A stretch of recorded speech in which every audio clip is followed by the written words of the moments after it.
ակնհայտ է, ինչպես եւ բոլորը սպասում ենք, որ տղամարդիկ ավելի շատ են մասնակցություն ունենում արժեքի ստեղծմանը, որովհետեւ պարզ ցուցանիշ կա զբաղվածության մակարդակ, այսինքն ընդհանուր տղամարդկանց քանի տոկոսն է զբաղված կամ աշխատում, այլ բառերով ասած։ Հայաստանում է ցուցանիշը ըստ աշխատուժի հետազոտության 60%-ի կարգի է, այսինքն տղամարդկանց անկախ տարիքից Այսինքն պաշտոնապես զբաղվածների, որ 800,000 մարդ է կազմում մոտավորապես կամ 800,000 աշխատատեղ է կազմում, այսպես ասած, դրա 60% տղամարդիկ են։ 800,000-ը դա պաշտոնական աշխատատեղերն են, իմ ասած 60%-ը այո, իմ ասած 60%-ը ոչ միայն պաշտոնական է, այլ նաև ոչ ֆորմալ զբաղվածություն, օրինակ գյուղատնտեսության զբաղվածությունը այդ թվերի մեջ չկա 800,000-ի։ 60%-ը տղամարդկանց ունի աշխատանք, կանանց ընդամենը 40% ունի աշխատանք։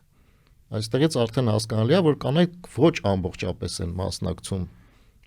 տնտեսական աճին, ինչի հետևանքով տղամարդկանց նպաստումը տնտեսական աճին շատ ավելի մեծ է։ Եթե նայենք այս ազգային փոխանցումային հաշիվներին,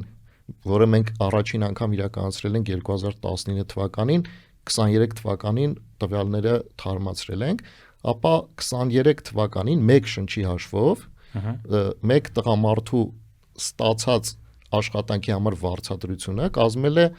2 միլիոն 55,000 դրամ տարեկան կտրվածքով մեկ անձի համար, անկախ նրանից իհարկե աշխատում է թե չէ, բոլորի վրա բաժանելով մեկ տղամարդու ստեղծած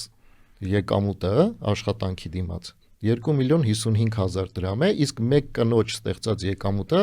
1 միլիոն 60,000, այսինքն մոտավորապես 2 անգամ մեկ շնչի հաշվով տղամարդկանց եկամուտը կամ նպաստումը